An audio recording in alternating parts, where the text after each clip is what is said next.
Finally આજે મેં એક સાથે 2 આઈફોન ખરીદી લીધા. અને આ બાજુ પીશા ને બધું શું થયું? તેને કેમ ઓક્સિજન માસ્ક લગાવવો પડ્યો? નવરાત્રી 2025 ભાગ ત્રીજો. હા તો જય શ્રી કૃષ્ણ મિત્રો, આજે હું 6 વાગે આવી ગયો દોડવા માટે. તો જય માતાજી મિત્રો, જસ્ટ જ મેં હાલ જ મારી રનિંગ પૂરી કરી નાખી. અને આ બાજુ જો થોડો સૂર્ય ઉગેરો છે. અને એક તમને દેશી ટ્રીક બતાવું કે આ જો આ બધા જે લીટર કરેલા છે ને એ મારા દોડના રાઉન્ડ છે કે મેં કેટલા રાઉન્ડ માર્યા આજે. 1 2 3 4 5 6 7 એટલે ટોટલ 7 રાઉન્ડ માર્યા. એટલે આ એ માટે કરું છું કારણ કે દોડતો હોય ને એટલે મગજમાં કેટલા વિચાર આવતા હોય એટલે રાઉન્ડ ભૂલી જવાય છે. એટલા માટે આ દેશી ટ્રીક છે. પછી હું ઢોરાને લઈને હેડ્યો ખેતરમાં. અલ્યા નવગણિયા, અમે તને લઈને જશો, તું અમને લઈને નહીં જાતો.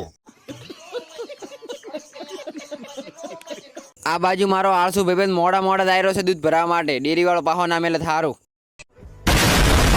ઢોરાને ખેતરમાં પડાઈ હું મસ્ત આરામ કરવા લાગ્યો. અને હવે બસ ફોન જોઈશ. અને આજે તો ખેતરમાં જોવા મળી જઈશ સસલું. વિડીયો બનાવવા જતો તો તગડી તો દોડી હેડ્યું. પછી આ બાઇકનો રશિયો આવી ગયો ઓટો મારવા માટે. ગમે તેટલો રોતો હોય પણ બાઇકમાં બેહાર એટલે સોનો રહી જાય છે. પણ તને શું થાય છે? એનું પેટ્રોલ બાળે છે, તારો તો નહીં બાળતો ને. શાળાનો ટાઈમ થઈ ગયો એટલે પોણે મૂકી દીધું હીટર ઉપર.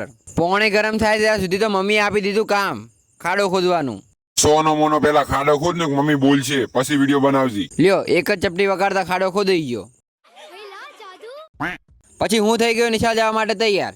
5 વાગે છૂટીને હવે હેડ્યા ઘરે. પછી હું અને પિયુષ આવી ગયા માતાજીએ દર્શન કરવા માટે. પછી મેં કરી નાખ્યા દર્શન અને હવે તમે પણ દર્શન કરી લો. વળતા આવતા હતા એટલે પિયુષ કે મારે ફોન જોવે છે. અને આ બાજુ તો જુઓ નવરાત્રીમાં તલવારબાજી ખેલવાની પ્રેક્ટિસ કરેલા છે. ફૂલ બાકાજી કઈ બોલાવશે. પછી હું માતાજીએ કરવા લાગ્યો દીવો. પછી ટીનો કાકો આવી ગયા અમારા ઘરે અને સાથે કાર્તિકો પણ હતો. અને તમને તો ખબર હશે એ તો કોઈ દિવસ હખરે રહે નહીં.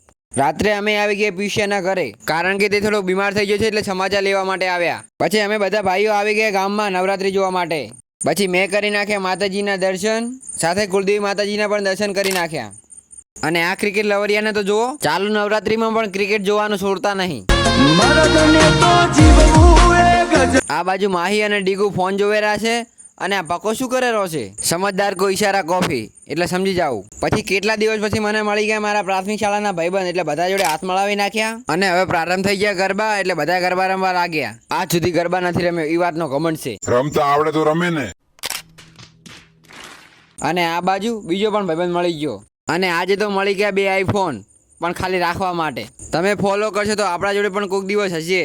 એટલે હાલ જ ફોલો કરી દો ફટાફટ.